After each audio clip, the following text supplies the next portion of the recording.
Well, it seems like it's time for Uncle Danny to get his chainsaw out again and to start spanking some behinds because, ladies and gentlemen, what I've seen recently is absolutely annoying. I want to start off by saying that you can have whatever opinion you want on whatever video game you want in this day and age. I personally don't see a problem with it. However, you clicked on this video for a reason, and I'm assuming that reason is to hear my opinion, so here we go. This goes out to the very, very quote-unquote dedicated, I guess you can say, parts of the Sonic fan base. Guys, nobody's played the game yet. It's time to stop bitching about Sonic Forces until you actually sit down and play it. I know a lot of people are judging by what they've seen. However, seeing is only half the experience of gaming. You also have to feel what it feels like. I know that I sound very annoyed here, but I'm only annoyed by the constant barrage of people who are bringing me into these conversations because of the video I made calling out the Sonic fan base for not appreciating a game that they haven't played yet. And I still stand by that. You can't judge a game you haven't played because only seeing it is only experiencing 50% of it. And guys, 50% is still an F. So I hate to piss on everyone's parade because I know that you all love attacking the blue bastard. However, it's time for me to start deconstructing these arguments one at a time and explain to you guys why a game that you haven't played could be good. As ridiculous as this sounds.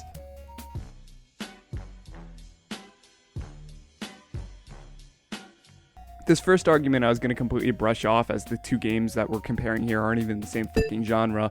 However, I can sort of see where this argument stems from now that I know that Sonic Mania is a prequel to Sonic Forces. And I gotta level with you guys, I can only agree with this just because of how high of a score Sonic Mania got. Well deservingly too, it was a great game, but I can pretty much assure you right now Sonic Forces isn't going to get as good of a Metacritic score as Sonic Mania got because IGN even gave Sonic Mania a good score, and I can guarantee you that they're not going to give Sonic Forces a good one. But also, Sonic Mania tickled everyone's nostalgia bone, whereas Sonic Forces, well, I mean, it's got classic Sonic, but it doesn't really have any classic Sonic elements in it that are going to get the classic fans interested in coming back like they did for Sonic Mania. This I can totally agree with. However, saying that the game is just going to be objectively worse than Mania, once again considering the fact that you haven't played it, just isn't true.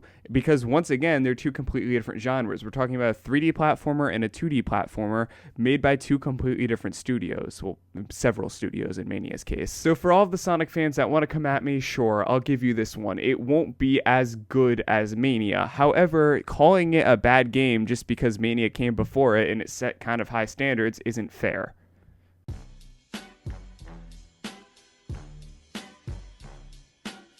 Next, let's move on to the argument that everyone on Twitter likes to talk about, how linear Sonic Forces looks from the 30 seconds of gameplay we've seen from each level. Once again, I do have to level with you guys, no pun intended here, that classic Sonic's levels don't look particularly interesting in terms of level design, but also we were shown very early builds of the game, so who knows, it might change. If it doesn't change, then I'll eat my own hat and I'll say, yeah, guess what, I was wrong. However, classic Sonic's levels could still be fun and could add altering pathways, etc. However, I would like to talk about the whole linearity thing in terms of the 3D levels. I will say that the partner level did look a little bit linear, however that was probably by choice, as if you remember correctly, all the partner missions in Sonic Generations were linear too. It's probably just to not overwhelm the player with having to do a daunting task with two different characters. Now, in terms of the modern level, I do have to dismiss this argument altogether. People are saying that this game is far too linear just based off of the few seconds they've seen of modern gameplay, or 2 minutes I think at the most is the longest footage that we've seen from the official YouTube channel.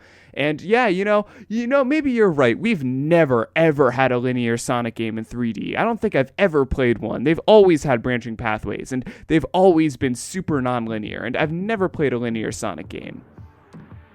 Except for these.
Now, I didn't show the full levels because I'll be the first to admit that these games aren't fully linear. There are a lot of non-linear elements in them. However, I'm just showing off the fact that the footage that we were showing on the YouTube channels just could have been the linear sections of the levels. Once again, with the exception being the team levels or the custom character level. But still, my point still stands. They could have just been showing the linear sections of levels and leaving out the non-linear parts.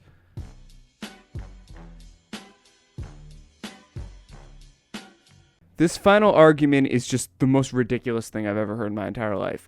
One of the main reasons people are complaining about Sonic Forces is because of the custom character even existing. People, if you don't want to make a custom character, you don't have to. Just download the Shadow costume or do something like that, or remake another Sonic character. You don't have to make an OC for this game. I can't believe I'm saying this into my freaking mic right now. This is ridiculous. But yeah, you do have to make a custom character in the game in order to play it, obviously. But you don't have to design your own OC and go all DeviantArt on it. You don't have to do that. You can just make a shitpost character if you want. Who cares? You don't actually have to design your own character in the way that, you know, a younger Sonic fan might. You can just ignore that. You can just download the Shadow skin, like I said, or just make a character close to Blaze or someone. You don't actually have to. Those were my main 3 talking points. If any of you, actually, you know what, fuck it. I was going to say, if any of you wanted to leave your opinion, please leave your opinions down in the comments down below, even if you fully disagree with me, which that's totally okay. I'm absolutely, that's 100% fine if you disagree with me. Please leave your thoughts. I'd absolutely love to read them.